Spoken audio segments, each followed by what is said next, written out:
Let's fucking go.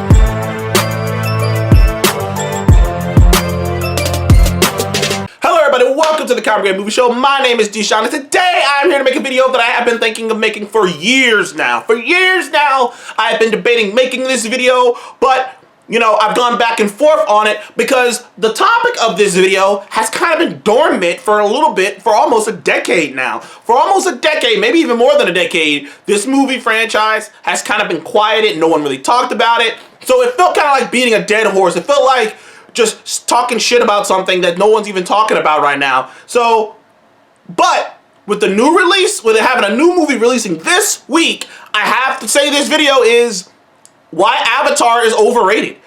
James Cameron's Avatar is overrated. James Cameron's Avatar is probably one of the most overrated movies, both of them, of all time.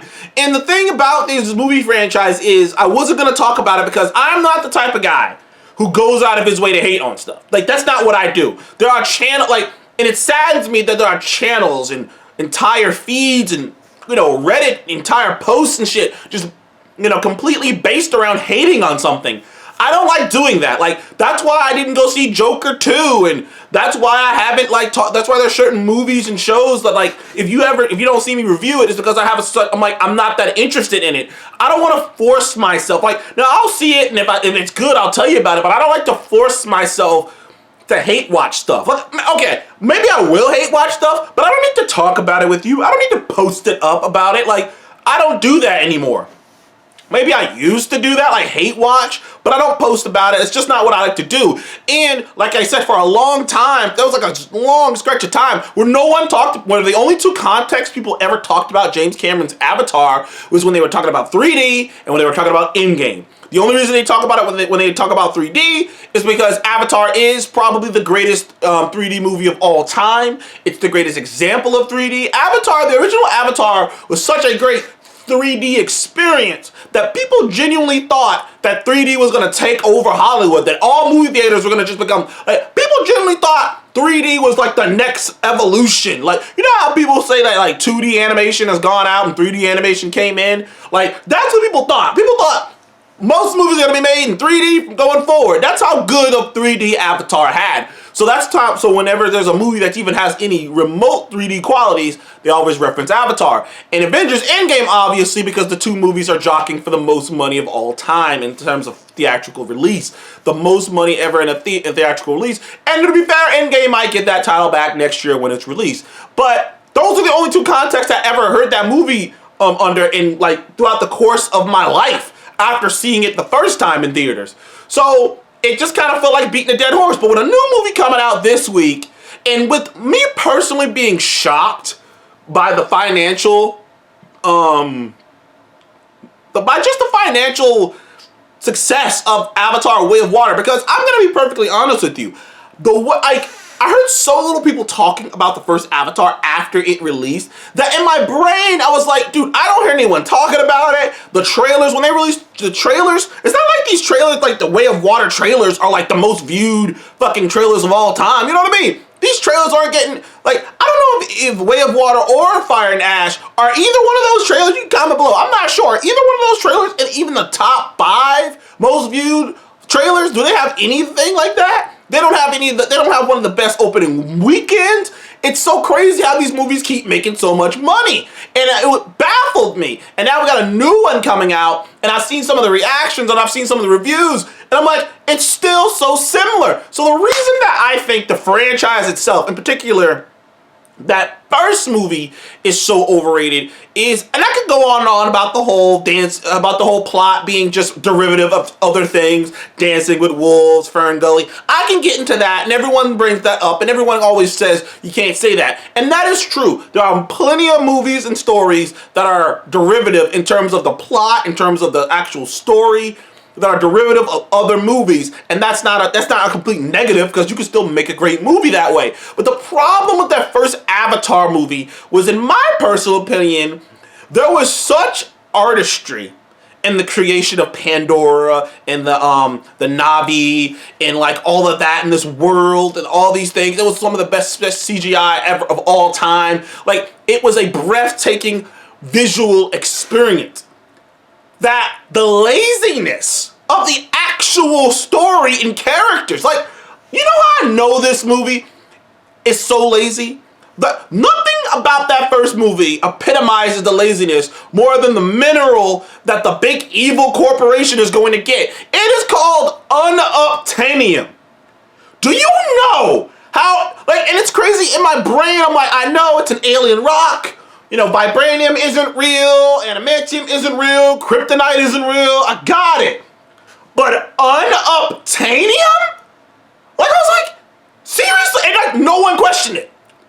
No one questioned it. Everyone just rolled with it. Everyone just rolled with the fact that Sully is one of the most boring main protagonists of all time. Like, everyone just rolled with it. Like, it was so fucking weird. Now, granted, there are beats that work in this movie. Now, I think this movie is overrated. I think the first Avatar is overrated. I don't think it's a bad movie, though. If I had to review the first Avatar, I'd have given it a 7 out of 10. Because there are things that do work. Like, you know, Stephen Lang in there as the military dude, he's awesome. He's great. I like his vibe. And it's a little cliche, but whatever. I still like his energy. The Na'vi and the way their world works, the way it looks is very fascinating and interesting.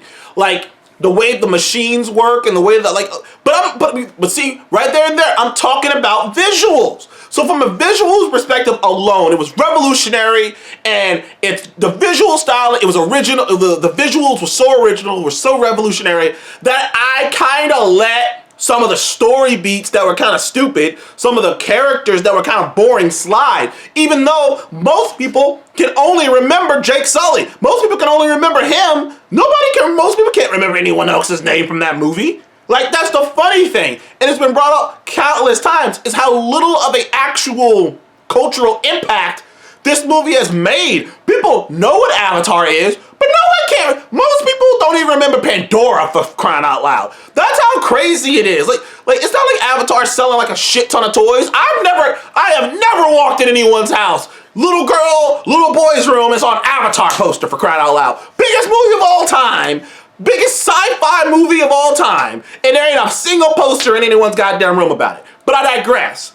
I still respect the first Avatar. Think it's overrated? I respect it for the spectacle that it is. And for the fact that James Cameron has sort of tapped into something that is like kind of like crucial to theatrical experiences, which is, at the end of the day, people want to be in awe. And often, like, you know, so many like MCU movies and superhero movies and different types of spectacle, Star Wars, different movies, they try to like tell a story while still having that awe. And James Cameron made these Avatar movies entirely for the awe factor.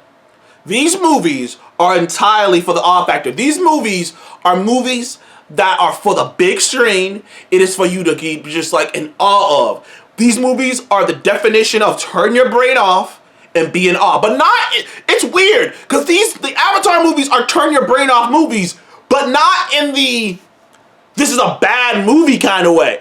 Like, it's weird. I'm trying to describe how these movies are, because these movies make me fucking frustrated. They make me feel crazy, because I'll see them and be watching them in the theaters, and I'll be seeing how stupid certain things is. Like, Way of the Water, honest to God, I regret my review of Way of Water, because I go back and look at that review and I'm like, dude, I took it way too easy on that movie, because I watched it when I went right out of the theater, and I was like, you can watch my review of that. And I did it. And every 5 seconds I would recall something that was bad, and I would just be like, but I don't, because I was so afraid to criticize this movie, to get the hate for what I felt about this movie. But Way of the Water is straight up just boring, outside of the spectacle of it all.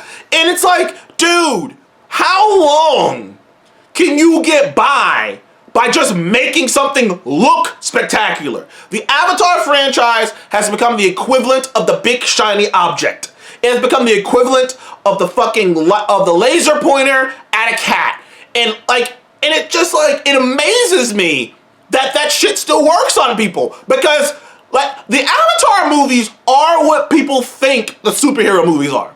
They are what people think like Star Wars and shit is. The Avatar movies are that. They're big, shiny, hollow-ass movies that are telling boring-ass, samey stories. And from everything I'm hearing about Fire and Ash, it's another movie that's just telling the same fucking story again. It is so mind-numbing to me, like, that the reaction this franchise gets, because I'm like, I don't see it outside of the visuals. And it's like, people look at you like you're crazy if you criticize this movie. People look at you like you're crazy. Like, I had a whole conversation with one of my best friends the other day about Way of Water. And I was like, dude, the whole twist with Stephen Lang having a son was out of nowhere. It made Spider made no sense. Why the fuck is Sigourney Weaver like Sigourney Weaver was pregnant? How the fuck does that make any sense? The fact that Avatar can have such continuity, complete continuity, just like swings where it's like, that doesn't make any sense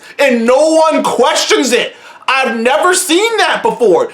Avatar is proof that if you make it shiny enough, if you make it pretty enough, people will just look the other way. Avatar is the hot girl stealing. There's this episode of What Would You Do? Last thing. And it's a fun series. I love that series because it's just like different people in different situations. And one episode's about people stealing bikes. And one person who they put out there to steal a bike was this gorgeously attractive girl. Dudes saw her stealing the bike and were helping her steal the bike. They were like almost in denial about the fact that she's stealing this bike. That's the Avatar movies to me. It is like insane. It's like people are just like, la-di-da-di-da. But wait a minute, that doesn't make any sense. La-di-da. I'm like, dude, the movies frustrate the fuck out of me. They're highly overrated. And honestly, I'm gonna see the next one. But I just thought about not. Anyways, thank you guys for joining me on Comic Game Movie Show. Please leave me a like and subscribe, and I'll see you guys on the next one. Goodbye.